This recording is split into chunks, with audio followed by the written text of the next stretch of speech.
യോഗ്യം ആർക്കു വർണ്ണിക്കാം? സ്വർഗഭാഗ്യം എത്ര യോഗ്യം ആർക്കു വർണ്ണിക്കാം? ആരിൻ ഭാഗ്യമോർക്കും തോറുമേനിക്കാശയേറുന്നേ. ആരിൻ ഭാഗ്യമോർക്കും തോറുമേനിക്കാശയേറുന്നേ.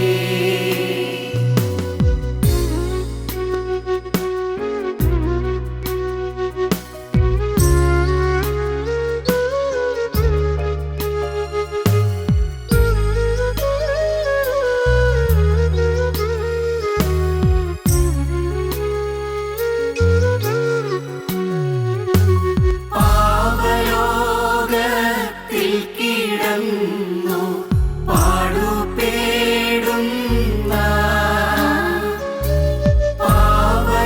പാവലോകത്തിൽ കിടന്നു പാടുപേടുന്ന എനിക്കെപ്പോഴെന്റെ മോക്ഷവീട്ടിൽ ചെന്നു ചേർന്നിടാം. എനിക്കെപ്പോഴെന്റെ മോക്ഷവീട്ടിൽ ചെന്നു ചേർന്നിടാം.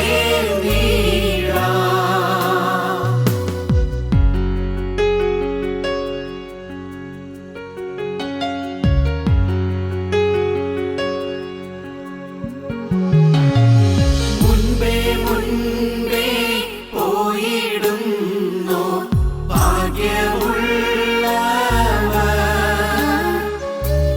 മുൻപേ മുൻപേ പോയിടുന്നു ഭാഗ്യമുള്ളവർ.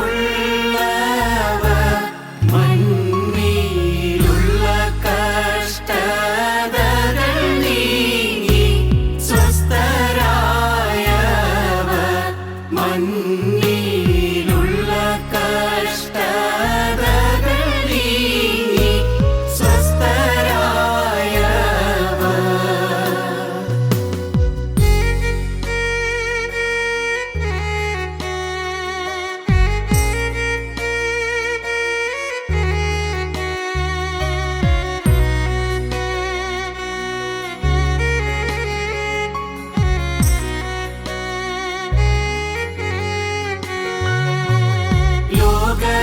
ലോകസംബന്ധ ഭവനം വിട്ടുപോയെന്നാ.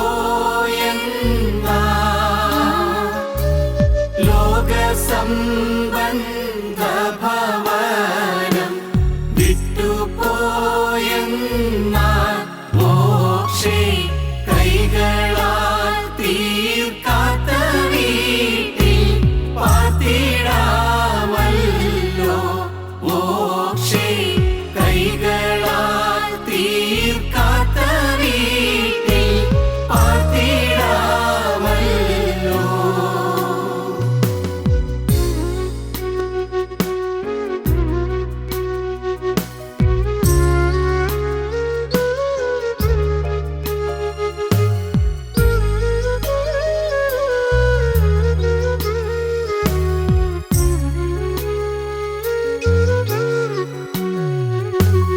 ഇങ്ങു പേടും പാടുകൾക്കാശ്വാസം പ്രാപിപ്പാൻ. ഇങ്ങു പേടും പാടുകൾക്കാശ്വാസം പ്രാപിപ്പാൻ. എന്റെ മംഗലമോക്ഷപുരത്തിൽ എപ്പോഴെത്തും ഞാൻ? എന്റെ മംഗലമോക്ഷപുരത്തിൽ എപ്പോഴെത്തും ഞാൻ?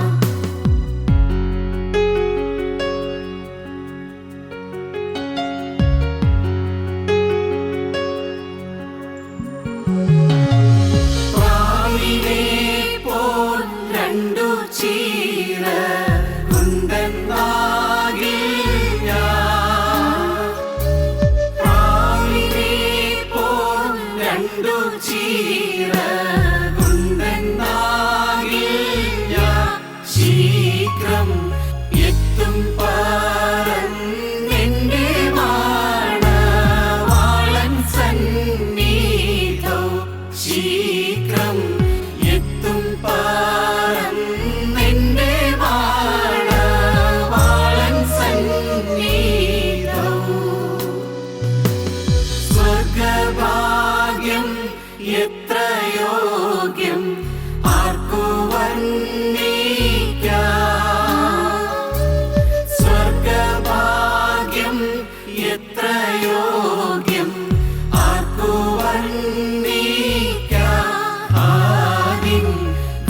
ഞങ്ങളോ ക്രൂശിക്കപ്പെട്ട ക്രിസ്തുവിനെ പ്രസംഗിക്കുന്നു.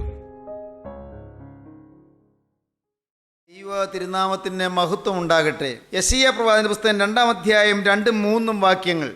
അന്ത്യകാലത്ത് യഹോവയുടെ ആലയമുള്ള പർവ്വതം പർവ്വതങ്ങളുടെ ശിഖരത്തിൽ സ്ഥാപിതവും കുന്നുകൾക്ക് മീതെ ഉന്നതവുമായിരിക്കും.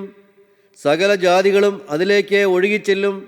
അനേക വംശങ്ങളും ചെന്ന് വരുവീൻ, നമുക്ക് യഹോവയുടെ പർവ്വതത്തിലേക്ക്, യാക്കോബിൻ ദൈവത്തിൻ്റെ ആലയത്തിലേക്ക് കയറി ചെല്ലാം. യാക്കോബിൻ ദൈവത്തിൻ്റെ ആലയത്തിലേക്ക് കയറി ചെല്ലാം. നമുക്ക് യഹോവയുടെ പർവ്വതത്തിലേക്ക് കയറി ചെല്ലാം. അന്ത്യകാലത്ത് യഹോവയുടെ ആലയമുള്ള പർവ്വതം പർവ്വതങ്ങളുടെ ശിഖരത്തിൽ സ്ഥാപിതവും കുന്നുകൾക്ക് മീതെ ഉന്നതവുമായിരിക്കും. സകല ജാതികളും അതിലേക്ക് ഒഴുകിച്ചെല്ലും. അനേക വംശങ്ങളും ചെന്ന് വരുവീൻ, നമുക്ക് യഹോവയുടെ പർവ്വതത്തിലേക്ക്, യാക്കോബിൻ ദൈവത്തിൻ്റെ ആലയത്തിലേക്ക് കയറി ചെല്ലാം. അവൻ നമുക്ക് തൻ്റെ വഴികൾ ഉപദേശിച്ചു തരികയും നാം അവൻ്റെ പാതകളിൽ നടക്കുകയും ചെയ്യും എന്ന് പറയും. മീഖാ പ്രവാചകന്റെ പുസ്തകം 4-ാം അധ്യായം 1-2 വാക്യങ്ങൾ കൂടി ഇതിനോട് ചേർത്ത് വായിക്കാം. ഇതേ ആശയം തന്നെ അവിടെയും കാണാം.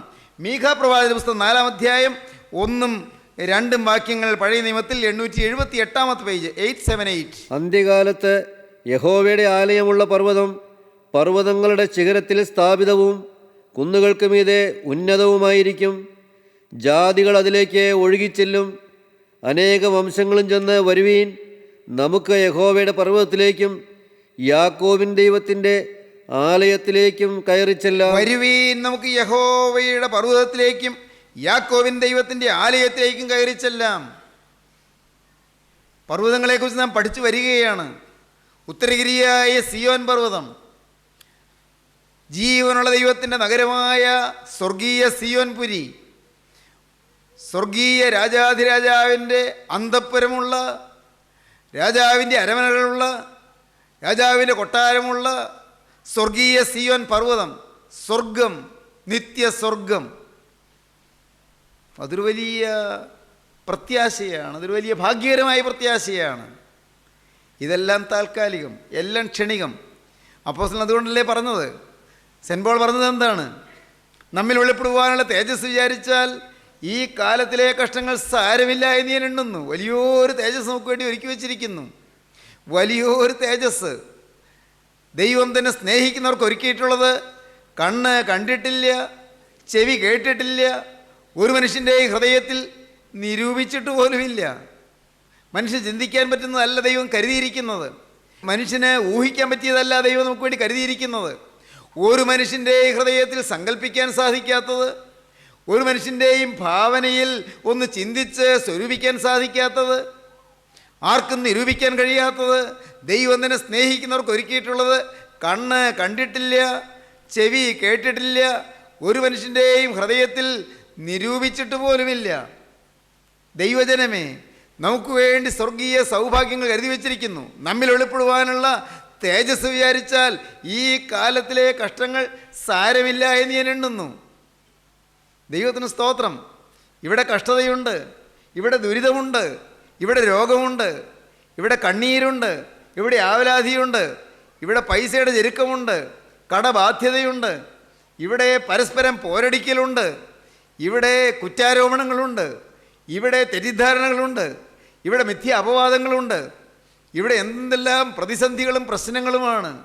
എന്നാൽ പ്രിയപ്പെട്ടവരെ, വലിയൊരു തേജസ് നമുക്ക് വേണ്ടി ഒരുക്കി വച്ചിരിക്കുന്നു. സ്വർഗീയ രാജാധിരാജൻ നമുക്ക് വേണ്ടി വലിയൊരു മഹത്വകരമായ തേജസ് ഒരുക്കി വെച്ചുകൊണ്ട് അവിടുന്ന് നമ്മെ സ്നേഹത്തോടെ മാടി മാടി വിളിക്കുന്നു. ദൈവത്തിൻ്റെ അത്ഭുത കൃപ, ദൈവത്തിൻ്റെ അതിശയകരമായ സ്നേഹം നമ്മെ ക്ഷണിച്ചുകൊണ്ടിരിക്കുകയാണ്. ഫിലിപ്പിയ ലേഖനം 1-ാം അധ്യായത്തിൽ അപ്പോസ്തലനായ പൗലോസ് പറയും, എന്താണ് പറയുന്നത്? അപ്പോസ്തലൻ കാരാഗൃഹത്തിൽ കിടന്നുകൊണ്ട് എഴുതുന്ന ലേഖനമാണ് ഫിലിപ്പിയ ലേഖനം. കാരാഗൃഹത്തിൽ കിടന്നുകൊണ്ട് 7 ലേഖനങ്ങൾ എഴുതി. 7 ലേഖനങ്ങൾ അല്ലാതെ എഴുതി, അങ്ങനെ 14 ലേഖനങ്ങളാണ് പൗലോസ് ശ്ലീഹ എഴുതിയത്. അപ്പോസ്തലനായ പൗലോസ് എഴുതിയ 14 ലേഖനങ്ങളിലും പകുതി ജയിലിൽ കിടന്നുകൊണ്ടാണ് എഴുതിയത്. ആദ്യം ജയിലിലടയ്ക്കപ്പെട്ടപ്പോൾ റോമൻ കാരാഗൃഹത്തിൽ കിടന്നുകൊണ്ട് അവിടെ വെച്ച് എഴുതിയ 4 ലേഖനങ്ങൾ, എഫേസ്യ ലേഖനം, ഫിലിപ്പിയ ലേഖനം, ഫിലേമോൻ എഴുതിയ ലേഖനം, കൊലോസി ലേഖനം, 4 ലേഖനങ്ങൾ എഴുതി. എന്നാൽ ആ പ്രാവശ്യം കാരാഗൃഹത്തിൽ നിന്ന് മോചിതനായി മോചനം പ്രാപിച്ച് വെളിയിൽ വന്ന് ദൈവത്തിൻ്റെ വേലയെല്ലാം പിന്നെയും ചെയ്തു. അതിനുശേഷം പിന്നെയും കാരാഗ്രഹത്തിലായി. അത് രണ്ടാമത്തെ കാരാഗ്രഹവാസമാണ്, റോമൻ ജയിലിൽ തന്നെ. ആ പ്രാവശ്യം പിന്നെ പുറത്തു വന്നില്ല. അന്ന് ആ ഒടുവിലെ കാരാഗ്രഹവാസകാലത്തിൽ 3 ലേഖനം എഴുതി. തീമോത്തിയോസിന് എഴുതിയ 1-ാമത്തെ ലേഖനം, തീത്തോസിന് എഴുതിയ ലേഖനം, തീമോത്തിയോസിന് എഴുതിയ 2-ാമത്തെ ലേഖനം. പ്രിയപ്പെട്ടവരെ, ആ 7 ലേഖനങ്ങളിൽ വിശ്വാസികൾ ഉറപ്പിക്കുന്നതായ വാക്കുകൾ എത്രയെത്ര! എന്ത് പ്രത്യാശാഭരിതമായ വാക്കുകൾ! കാരാഗ്രഹത്തിൻ്റെ വേദന നിറഞ്ഞ അന്തരീക്ഷത്തിലും ദുരിതം നിറഞ്ഞ സാഹചര്യത്തിലും അപ്പോസ്തലൻ ആ ലേഖനങ്ങളിൽ ദൈവത്തിൻ്റെ സാന്നിധ്യം രുചിച്ചറിഞ്ഞുകൊണ്ട്, ദൈവത്തിന് മഹത്വം കരയേറ്റിക്കൊണ്ട്, വലിയൊരു തേജസ് ഒരുക്കി വച്ചിരിക്കുന്നത് അറിഞ്ഞുകൊണ്ട് എഴുതുകയാണ്. ഫിലിപ്പിയ ലേഖനം 1-ാം അധ്യായത്തിൽ, എനിക്ക് ജീവിക്കുന്നത് ക്രിസ്തുവും മരിക്കുന്നത് ലാഭവുമാകുന്നു. അപ്പോസ്തലൻ പറയുകയാണ്, ജീവിക്കുന്നത് ക്രിസ്തുവാണ്, മരിക്കുന്നത് ലാഭമാണ്. 1-ാം അധ്യായം 21-ാം വാക്യം മുതൽ, എനിക്ക് ജീവിക്കുന്നത് ക്രിസ്തുവും മരിക്കുന്നത് ലാഭവുമാകുന്നു. എന്നാൽ ജഡത്തിൽ ജീവിക്കുന്നതിനാൽ എൻ്റെ വേലയ്ക്ക് ഫലം വരുമെങ്കിൽ ഏത് തിരഞ്ഞെടുക്കേണ്ടു എന്ന് ഞാൻ അറിയുന്നില്ല. ഇവ രണ്ടിനാലും ഞാൻ ഞെരുങ്ങുന്നു. മരിക്കുന്നതിനും ജീവിക്കുന്നതിനും ഞാൻ തയ്യാറാണ്. ശരീരത്തിൽ ജീവിക്കുന്നതിനാൽ എൻ്റെ കർത്താവേ, ജഡത്തിൽ ഇരിക്കുന്നതിനാൽ, ജഡത്തിൽ വസിക്കുന്നതിനാൽ, കർത്താവേ, നീ എനിക്ക് തന്ന വേലയ്ക്ക് ഫലം കിട്ടുമെങ്കിൽ, അങ്ങനെ ഈ ഭൂമിയിൽ ജീവനോടിരുന്നാൽ നീ എനിക്ക് തന്ന വേല ഫലപ്രദമാകുമെങ്കിൽ, നാഥ, ഏത് തിരഞ്ഞെടുക്കേണ്ടുവെന്ന് ഞാൻ അറിയുന്നില്ല. ഇവ രണ്ടിനാലും ഞാൻ ഞെരുങ്ങുന്നു. വിട്ടുപിരിഞ്ഞ് ക്രിസ്തുവിനോടുകൂടെ ഇരിപ്പാൻ എനിക്ക് കാംക്ഷയുണ്ട്. അത് അത്യുത്തമമല്ലോ, അത്യുത്തമമാണ് വിട്ടുപിരിഞ്ഞ് ക്രിസ്തുവിനോട് ഇരിക്കുക. To be with Jesus always, എല്ലായ്പ്പോഴും ക്രിസ്തുവിനോടുകൂടെ, എപ്പോഴും ക്രിസ്തുവിനോടുകൂടെ. എവർലാസ്റ്റിംഗ് ലൈഫ്, ദൈവത്തോടുകൂടെ നിത്യജീവിതം, തീരാത്ത ജീവിതം, സൗഭാഗ്യകാലം. ദൈവമക്കളെ, ഇതിനാണ് നാം സമർപ്പിക്കുന്നത്. അതിനാണ് നാം ക്രിസ്തീയ ജീവിതത്തിലേക്ക് വരുന്നത്. നമ്മുടെ ജീവനുള്ള ക്രിസ്തുവിനെ പഠിപ്പിച്ചത് ഐഹികമായ സുഖങ്ങളിൽ ലയിച്ച് നിന്നു പോകാനല്ല, പാരത്രിക സൗഖ്യത്തിന് വേണ്ടി, നിത്യജീവൻ്റെ സ്വർഗീയ സമാധാന ജീവിതത്തിന് വേണ്ടി, നിത്യജീവൻ്റെ സ്വർഗീയ കാന്തി പ്രസരത്തിന് വേണ്ടി നമ്മുടെ ആയുസ് സമർപ്പിക്കാനാണ് ദൈവം നമ്മെ വിളിച്ചിരിക്കുന്നത്. ആ ഭാഗ്യം ലഭിച്ചവർ അനേകരാണ്. എനിക്കറിയാം, ഇവിടെ ഇരിക്കുന്ന അനേകം പേര് ആ മഹാഭാഗ്യം ലഭിച്ചവരുണ്ട്. ദൈവത്തിന് സ്തോത്രം. ജീവിതത്തിൽ മാറ്റം കിട്ടിയ ചെറുപ്പക്കാർ മാത്രമല്ലല്ലോ, പ്രായമായവർ, ബാലന്മാർ, ബാലികമാർ, യുവതികൾ. ദൈവത്തിന് സ്തോത്രം. കരുണയുള്ള കർത്താവ് ഇവ ചെയ്യുന്നു. അപ്പോസ്തലനായ പൗലോസ് പറഞ്ഞു, വിട്ടുപിരിഞ്ഞ് ക്രിസ്തുവിനോടുകൂടെ ഇരിപ്പാൻ എനിക്ക് കാംക്ഷയുണ്ട്, അത്യുത്തമമല്ലോ. എന്നാൽ ഞാൻ ജഡത്തിലിരിക്കുന്നത് നിങ്ങളുടെ നിമിത്തം ഏറെ ആവശ്യം. ഇങ്ങനെ ഉറച്ചുകൊണ്ട് നിങ്ങളുടെ വിശ്വാസത്തിൻ്റെ അഭിവൃദ്ധിക്കും സന്തോഷത്തിനുമായി തന്നെ ഞാൻ ജീവനോടിരിക്കുമെന്നും നിങ്ങളോട് എല്ലാവരോടും കൂടെ ഇരിക്കുമെന്നും അറിയുന്നു. എന്തിനാണ് ഞാൻ ജീവിച്ചിരിക്കുന്നത്? നിങ്ങളുടെ വിശ്വാസത്തിൻ്റെ അഭിവൃദ്ധിക്ക്, നിങ്ങളുടെ സന്തോഷത്തിന്. അതിനാണ് ഞാൻ ജീവനോടിരിക്കുന്നത്. നിങ്ങളുടെ വിശ്വാസത്തിൻ്റെ അഭിവൃദ്ധിക്ക്, നിങ്ങളുടെ സന്തോഷത്തിന്. അപ്പോസ്തലൻ പറയുകയാണ്, ഫിലിപ്പിയിലെ ക്രിസ്ത്യാനികളോട് പറയുകയാണ്. യൂറോപ്പിൽ അപ്പോസ്തലനായ പൗലോസ് ആദ്യം ചെന്നത് ഫിലിപ്പിയിലാണ്. ആദ്യം ചെന്നത് ഗ്രീസിലെ ഫിലിപ്പിയിലാണ്. ആദ്യം ചെന്ന് ദൈവത്തിൻ്റെ വചനം പ്രസ്താവിച്ചപ്പോൾ ആദ്യമായി അവിടെ മാനസാന്തരപ്പെട്ടത് ഫിലിപ്പിയിൽ വെച്ച് ലുദിയ എന്ന് പറയുന്നൊരു സ്ത്രീയാണ്. യൂറോപ്പിലെ ആദ്യത്തെ ക്രിസ്ത്യാനി ലുദിയ എന്ന സ്ത്രീ. ആ ഫിലിപ്പിയിലുള്ള സഭയോട് അപ്പോസ്തലൻ പറയുകയാണ്, അവിടെയുള്ള ദൈവമക്കളോട് പറയുകയാണ്. എന്താണ് പറയുന്നത്? ഞാൻ ഈ ഭൂമിയിൽ ജീവിച്ചിരിക്കുന്നത് നിങ്ങളുടെ വിശ്വാസത്തിൻ്റെ അഭിവൃദ്ധിക്കും മാത്രമല്ല, നിങ്ങളുടെ സന്തോഷത്തിനുമായി. അത് തീരട്ടെ എന്നാണ് എൻ്റെ തീരുമാനം, എൻ്റെ സമർപ്പണം. ഞാൻ ക്രിസ്തുവിൻ്റെ വിശ്വാസിയായിരിക്കുമ്പോൾ, ഞാൻ ക്രിസ്തുവിന് സന്തോഷം അനുഭവിക്കുമ്പോൾ, അത് നിങ്ങൾ ഈ വചനം കേട്ട് കൈക്കൊള്ളുന്നവരെല്ലാം ആ ക്രിസ്തുവിനെ അനുഭവിക്കുമെന്ന് ഞാൻ വിശ്വസിക്കുകയും ഞാൻ അനുഭവിക്കുകയും ചെയ്യുന്നു. ദൈവത്തിന് സ്തോത്രം. എന്നാൽ എനിക്ക് ജീവിക്കുന്നത് ക്രിസ്തുവും മരിക്കുന്നത് ലാഭവുമാകുന്നു. വിട്ടുപിരിഞ്ഞ് ക്രിസ്തുവിനോടിരിപ്പാൻ എനിക്ക് കാംക്ഷയുണ്ട്, അത്യാകാംക്ഷയുണ്ട്. അതാണ് അത്യുത്തമമായ കാര്യം. എന്താണ് കാരണം? സ്വർഗസിയോൻ പുരി. ഇവിടെ ദുരിതങ്ങളേറെ സഹിച്ചു, ഇവിടെ യാതനകളേറെ ഏറ്റു. ദൈവത്തിൻ്റെ വലിയ നാമം മഹത്വപ്പെടട്ടെ. സഹോദരങ്ങളെ, റോബർട്ട് മോഫറ്റ് എന്ന് പറയുന്ന ഒരു ഭക്തനായ മിഷണറി ഉണ്ടായിരുന്നു.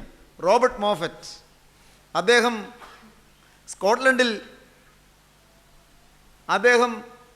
ദൈവത്തിൻ്റെ വേലയ്ക്ക് വേണ്ടിയുള്ള ദാഹത്തോടു കൂടി ഒരു സമർപ്പണം എടുത്തതിന് ശേഷം ആഫ്രിക്കയിലെ കാട്ടാളന്മാരുടെ ഇടയിൽ ദൈവവേല ചെയ്യാനായിട്ട് പോയി. കിരാതന്മാരായ ആളുകൾ, നരഭോജികളായ ആളുകൾ, മനുഷ്യമാംസം തിന്നുന്ന ജനം, അവരുടെ ഇടയിൽ സത്യസുവിശേഷം പറയാനായിട്ട് പോയി. അദ്ദേഹം അവിടെ ചെന്ന് ആ ജനത്തിന് യേശുക്രിസ്തുവിനെക്കുറിച്ച് പറഞ്ഞു കൊടുക്കുകയും കാണിച്ചു കൊടുക്കുകയും ചെയ്തു. ആ ജനത്തെക്കുറിച്ചുള്ള വലിയ ആത്മാവിൻ്റെ ഭാരത്തോടും ഞരക്കത്തോടും കൂടി അദ്ദേഹം നാട്ടിൽ വന്നു. അദ്ദേഹം ഗ്രേറ്റ് ബ്രിട്ടനിൽ തിരിച്ചെത്തി. അദ്ദേഹം ഒരു വലിയ മീറ്റിംഗ് അറേഞ്ച് ചെയ്തു. അദ്ദേഹം പറഞ്ഞു, സുവിശേഷ വേലയ്ക്ക് പോകാൻ താല്പര്യമുള്ളവർ, കർത്താവിൻ്റെ വേലയ്ക്ക് വേണ്ടി താല്പര്യമുള്ളവരെല്ലാം ഒരുമിച്ച് വരണമെന്ന് പറഞ്ഞു. വലിയൊരു പ്രതീക്ഷയാണ് അദ്ദേഹത്തിനുണ്ടായിരുന്നത്. പക്ഷേ അധികം പേരൊന്നും വന്നില്ല. അതും അധികവും സ്ത്രീകൾ, 3-4 പുരുഷന്മാർ മാത്രം. മനസ്സങ്ങ് നിരാശപ്പെട്ടു. അയ്യോ, ഞാൻ എത്ര കാര്യമായി പ്രാർത്ഥിച്ചാണിത് പറഞ്ഞത്, എന്ത് ഉത്സാഹത്തോടെയാണ് ഞാൻ ഈ കാര്യം ജനത്തെ ആഹ്വാനം ചെയ്തത്. കൂട്ടായ്മകളിലെല്ലാം ഞാൻ ഓടി നടന്ന് പറഞ്ഞത് ദൈവത്തിൻ്റെ വേലയ്ക്ക് വേണ്ടി പോകാൻ താല്പര്യമുള്ളവർ വരൂ എന്നാണല്ലോ. പക്ഷേ ഈ ആളുകളിൽ നിന്ന് അതിന് പറ്റിയതായ ഒരു അനുകൂല പ്രതികരണം കിട്ടിയില്ലല്ലോ. സങ്കടം, ഒരു വലിയ നിരാശ. അതും സ്ത്രീകൾ. പക്ഷേ അദ്ദേഹം യുവാക്കൾക്ക് കൊടുക്കാനുള്ള ശക്തമായൊരു പ്രബോധനവുമായിട്ടാണ് അദ്ദേഹം ഒരുങ്ങിയത്. പെട്ടെന്ന് വേറൊന്നും ഒരുങ്ങാനായിട്ട് പറ്റുന്നുമില്ല. കാരണം അദ്ദേഹത്തെ ദൈവം ഫലമേൽപ്പിച്ചത് യുവാക്കൾക്ക് കർത്താവിൻ്റെ വേലയ്ക്ക് പോകാൻ താല്പര്യമുള്ളവർക്ക് പറ്റുന്ന ഒരു പ്രബുദ്ധതയുടെ സന്ദേശം നൽകാനാണ്. അത് സാധിക്കുന്നില്ല. പക്ഷേ കാരണം സ്ത്രീകൾ അധികം വന്നിരിക്കുന്നത്. പക്ഷേ അദ്ദേഹം കർത്താവിൻ്റെ തിരുമുഖത്തേക്ക് നോക്കി പ്രാർത്ഥിച്ചുകൊണ്ട് അദ്ദേഹം ദൈവകൃപയെ ശരണപ്പെട്ടുകൊണ്ട് അദ്ദേഹം ഒരുങ്ങിയ പ്രസംഗം തന്നെ അങ്ങ് ചെയ്തു. എന്നിട്ട് അവസാനം അദ്ദേഹം പറഞ്ഞു, നിങ്ങളിൽ ഈ തിരുവചനത്തിൻ്റെ വെളിച്ചത്തിൽ കൊയ്ത്ത് ഏറെയുണ്ട് സത്യം, വേലക്കാരോ ചുരുക്കം, ആകയാൽ കൊയ്ത്തിൻ്റെ യജമാനോട് കൊയ്ത്തിലേക്ക് വേലക്കാരെ അയപ്പാൻ പ്രാർത്ഥിപ്പീൻ എന്നുള്ള കർത്താവിൻ്റെ ആഹ്വാനം അനുസരിച്ച് കർത്താവിൻ്റെ വേലയ്ക്ക് വേണ്ടി എഴുന്നേറ്റ് വരാൻ ആരുണ്ട് എന്ന് ചോദിച്ചു. മിക്കവാറും സ്ത്രീകളല്ലേ. വിദേശത്തേക്ക് മറ്റും പോകാൻ, ആഫ്രിക്കയിലേക്ക് മറ്റും പോകാൻ ആരാ തയ്യാറാകുക? അതും കാട്ടാളന്മാരുടെ ഇടയിലേക്ക്, കാട്ടുജാതിക്കാരുടെ ഇടയിലേക്ക്, ഇരുണ്ട ഭൂഖണ്ഡത്തിലേക്ക് പോകാൻ ആരാ തയ്യാറാകുക? ഒരു ബാലൻ എഴുന്നേറ്റ് വന്നു. ഒരു ബാലൻ. ആ ബാലനാണ് പിൽക്കാലത്ത് ആഫ്രിക്കയിലെ സുവിശേഷ രംഗത്തെ ആത്മീയ ഉണർവിൻ്റെ നേതൃസ്ഥാനത്തെത്തിയ ഡേവിഡ് ലിവിങ്സ്റ്റൺ. ദൈവത്തിന് സ്തോത്രം. ഡേവിഡ് ലിവിങ്സ്റ്റൺ ആ ഒരു ബാലനാണ്. അദ്ദേഹം വിതച്ച വിത്ത്, കർത്താവായ യേശുവിൻ്റെ വചനമാകുന്ന വിത്ത് നിഷ്ഫലമായില്ല. ആ വിത്ത് നഷ്ടപ്പെട്ടില്ല. ഡേവിഡ് ലിവിങ്സ്റ്റൺ ആഫ്രിക്കയിൽ സ്റ്റാൻലി എന്ന് പറയുന്നൊരു കൂട്ടുകാരൻ ഒരുമിച്ച് ദൈവത്തിൻ്റെ വേല ചെയ്ത് ഓടി നടന്നു. കോങ്കോ നദീതടങ്ങളിൽ, ആഫ്രിക്കൻ വനാന്തരങ്ങളിൽ കാട്ടുമൃഗങ്ങളോട് പടവെട്ടി മരണഭീതിയോടെ അദ്ദേഹം നടന്നു. ദൈവത്തിന് സ്തോത്രം. ഒരിക്കൽ സ്റ്റാൻലിയും ഡേവിഡ് ലിവിങ്സ്റ്റണും കൂടി ഗ്രാമം സന്ദർശിച്ച് കാട്ടിലൂടെ മടങ്ങി വരികയാണ്, വനത്തിലൂടെ മടങ്ങി വരികയാണ്. ഈ വനത്തിൽ വന്യജീവികളുണ്ട്. സിംഹവും പുള്ളിപ്പുലിയും കരടിയും കടുവയും എല്ലാം ഉണ്ട്. പക്ഷേ അവരുടെ കയ്യിൽ ആയുധമുണ്ട്, തോക്കുണ്ട്. കുഴപ്പമില്ലെന്നാണ് ധരിച്ചത്. പക്ഷേ അവിചാരിതമായി നനച്ചിരിയാതെ ഒരു സിംഹം ചാടി വീണു. ചാടി വീണതോ ലിവിങ്സ്റ്റൻ്റെ തോളിൽ. തോള് കടിച്ചു പറിച്ചു. സ്റ്റാൻലി ഉടനെ തോക്കെടുത്തു, പ്രയോഗിച്ചു. ആ സിംഹം ചത്തു മലച്ചു. പക്ഷേ ഈ ലിവിങ്സ്റ്റൻ്റെ തോളിൽ നിന്ന് ആ കൈ ഏതാണ്ട് അറ്റുപോയതുപോലായി തൂങ്ങിക്കിടക്കുകയാണ്. ചോരയെങ്ങനെ പ്രവഹിക്കുന്നു. ബോധരഹിതനായി നിലത്ത് കിടക്കുന്ന ലിവിങ്സ്റ്റനെ സ്റ്റാൻലി താങ്ങിയെടുത്തു. സ്വന്തം വസ്ത്രത്തിൻ്റെ ഒരു ഭാഗം ചീന്തിയെടുത്ത് അതുകൊണ്ട് അവിടെ വെച്ച് കെട്ടി. എന്നിട്ട് ലിവിങ്സ്റ്റനെ എടുത്ത് മാറോടും തോളോടും ചേർത്ത് അണച്ച് ചുമന്നുകൊണ്ട് പോന്നു. അവർ താമസിക്കുന്ന കൊച്ചു കുടിലിൽ എത്തി. അവിടെ കുടിലിൽ വെറും തറയിൽ കിടത്തി. എൻ്റെ സഹോദരങ്ങളെ, ബോധം കെട്ട് കിടക്കുകയാണ് ലിവിങ്സ്റ്റൺ. ബോധം നശിച്ച് കിടക്കുകയാണ്. ചോരയൊഴുകുന്നത് നിലച്ചു. പക്ഷേ ബോധം തെളിയുന്നില്ല.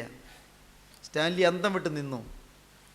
മഹാനായ ഈ ദൈവപുരുഷൻ ആഫ്രിക്കൻ മണ്ണിൽ തീരുകയാണോ? സ്റ്റാൻലി അന്തം വിട്ട് നിന്നു. ദൈവത്തിന് സ്തോത്രം. കേൾക്കണമോ നിങ്ങൾക്ക് കഥ? അന്ന് സ്റ്റാൻലി ഇങ്ങനെ അമ്പരപ്പോടെ നോക്കി നിൽക്കുമ്പോൾ എപ്പോഴോ ലിവിങ്സ്റ്റൺ പയ്യെ കണ്ണ് ചിമ്മി ചിമ്മി തുറന്നു. എന്നിട്ട് പറഞ്ഞു, ഭയപ്പെടേണ്ട, ഞാൻ മരിച്ചവനായിരുന്നു, എന്നാൽ ഇതാ എന്നേക്കും ജീവിച്ചിരിക്കുന്നു. മരണത്തിൻ്റെയും പാതാളത്തിൻ്റെയും താക്കോൽ എൻ്റെ കൈവശമുണ്ട്. ഭയപ്പെടേണ്ട, ഞാൻ മരിച്ചവനായിരുന്നു, എന്നാൽ ഇതാ എന്നേക്കും ജീവിച്ചിരിക്കുന്നു.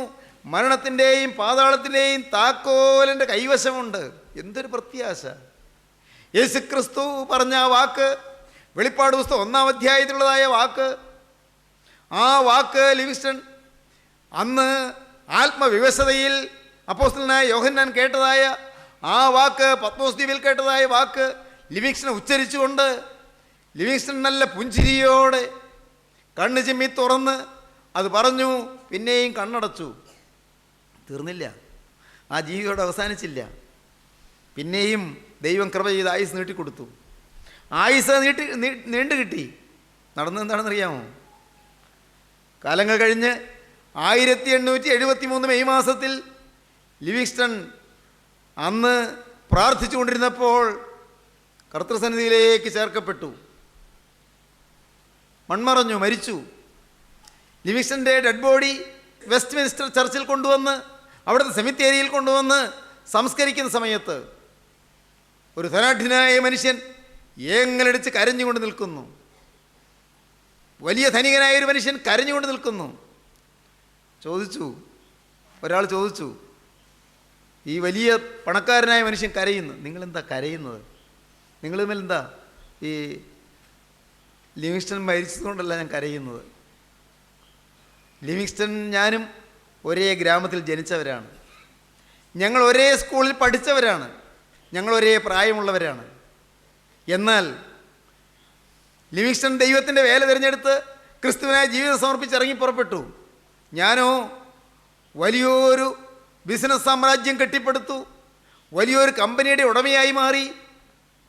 ഞാൻ വലിയ സമ്പന്നനായി തീർന്നു, ഞാൻ ധാരാളം നേടി. പക്ഷേ എനിക്ക് ആകെ മിച്ചം കിട്ടിയത് ഒരു ഏകാന്തതയുടെ അസഹ്യത മാത്രം. ദൈവത്തിന് സ്തോത്രം. ഏകാന്തത മാത്രം, നിരാശ പറ്റിയ ജീവിതം മാത്രം. ആർക്കും വേണ്ടാത്തവനായി, ആർക്കും വിലയില്ലാത്തവനായി, ജീവിതം മുഴുവൻ നിരാശ പൂണ്ടവനായി. പണം നേടി, പക്ഷെ സമാധാനം നേടിയില്ല. സമ്പത്ത് നേടി, പക്ഷേ സന്തോഷം നേടിയില്ല. എന്നാൽ ഈ എൻ്റെ സഹപാഠിയായിരുന്ന ലിവിങ്സ്റ്റൺ നേടേണ്ടത് നേടി, നിത്യസ്വർഗം നേടി, നിത്യസമ്പത്ത് നേടി. എനിക്കത് സാധിച്ചില്ലല്ലോ എന്നോർത്ത് ഞാൻ കരയുകയാണ്. എനിക്കത് പറ്റിയില്ലോ എന്നോർത്ത് ഞാൻ വിലപിക്കുകയാണ്. എൻ്റെ ജീവിതം നഷ്ടപ്പെട്ടു പോയല്ലോ, എൻ്റെ ജീവിതം കളഞ്ഞു പോയല്ലോ, ഇത്രയും കാലം പാഴാക്കിപ്പോയല്ലോ. എത്ര പേരുടെ ദുഃഖവും നിരാശയും എന്നെ ബാധിച്ചു, എത്ര പേരുടെ വെറുപ്പും വിദ്വേഷവും എന്നെ കീഴടക്കി, എത്രയോ പേരെന്നെ വാക്കുകൾ കൊണ്ടും പ്രവൃത്തികൾ കൊണ്ടും കല്ലെറിഞ്ഞു, എന്നെ എത്രയോ പേരെ വെറുത്തു, എന്നെ അറപ്പോടെ കണ്ടു. എന്നാൽ ലിവിങ്സ്റ്റനെ ക്രൈസ്തവ ലോകം ആദരിക്കുന്നു, ബഹുവിശ്വാസികൾ ആദരിക്കുന്നു, സ്വർഗം ആദരിക്കുന്നു, രാജാധിരാജനായ ക്രിസ്തു ആദരിക്കുന്നു. എൻ്റെ ബഹുമാന്യ സഹോദരങ്ങളെ, നിങ്ങൾക്ക് എന്തു തോന്നുന്നു? ഈ യേശുവിൻ്റെ സ്വർഗീയ മഹാരാജ്യത്തിൽ പ്രവേശനം വേണമോ? സ്വർഗീയ സിയോൻപുരിയിലേക്ക് നമുക്ക് പ്രവേശനം വേണമോ? ഉത്തരഗിരിയായ സിയോൻ പർവ്വതത്തിലേക്ക് നമുക്ക് കടന്നു ചെല്ലണമോ? സ്വർഗ സിയോൻ്റെ പരമസൗഭാഗ്യം നമുക്ക് നേടിയെടുക്കണമോ? യേശുവിനെ നമ്മുടെ സ്വത്താക്കി, നമ്മുടെ സ്വന്തമാക്കി നമുക്ക് തീർക്കണമോ? ഒരിക്കലും ക്ഷയിക്കാത്ത നിക്ഷേപം, അക്ഷയ നിക്ഷേപം ഇന്ന് നിങ്ങൾക്ക് സ്വന്തമാക്കണമോ? ഗോകുൽത്തായിൽ ക്രൂസിൽ മരിച്ചവൻ തന്നെ നിങ്ങൾക്ക് വേണ്ടി തന്നിരിക്കുകയാണ്, എനിക്ക് വേണ്ടി തന്നിരിക്കുകയാണ്. പാവിയായി എന്നെ വീണ്ടെടുക്കാൻ, നിസ്സാരനും അഗതിയുമായി എന്നെ വീണ്ടെടുക്കാൻ, അനാഥനും ആശ്രയമറ്റവനുമായി എന്നെ വീണ്ടെടുക്കാൻ അവിടുന്ന് എന്നെ പേർ ചൊല്ലി വിളിച്ചിരിക്കുകയാണ്. ദൈവമക്കളെ, നിങ്ങളെയും സമീപിക്കുകയാണ്. അപ്പനില്ലാത്തവർക്ക് അനപ്പനാണ്, ഭർത്താവില്ലാത്തവർക്ക് അവൻ അരിമ മണവാളനാണ്. ഓ ജീവനുള്ള ക്രിസ്തു നിങ്ങൾക്ക് അഭയമാണ്. യജമാനില്ലാത്തവർക്ക് അവൻ യജമാനാണ്. ദൈവജനമേ, നാഥനില്ലാത്തവർക്ക് അവൻ നാഥനാണ്. ഞാൻ അനാഥൻ നിങ്ങൾ പറയണ്ട, ഞാൻ അഗതിയെന്ന് നിങ്ങൾ പറയണ്ട. അവൻ നിങ്ങളെ സ്നേഹിക്കുന്നു. പ്രിയപ്പെട്ടവരെ, നിങ്ങൾ ഏത് ജാതിയിൽപ്പെട്ടവരാണെങ്കിലും, ഏത് മതത്തിൽപ്പെട്ടവരാണെങ്കിലും, ഏത് സമുദായത്തിൽപ്പെട്ടവരാണെങ്കിലും, ഏത് സഭയിൽപ്പെട്ടവരാണെങ്കിലും, നിങ്ങളുടെ ഇടവക ഏതെന്നോ, നിങ്ങളുടെ പള്ളി ഏതെന്നോ ദൈവം നോക്കുന്നില്ല. പ്രിയപ്പെട്ടവരെ, ദൈവം നോക്കുന്നു. നിങ്ങൾ ദൈവത്തിൻ്റെ മോഹന സൃഷ്ടിയാണ്.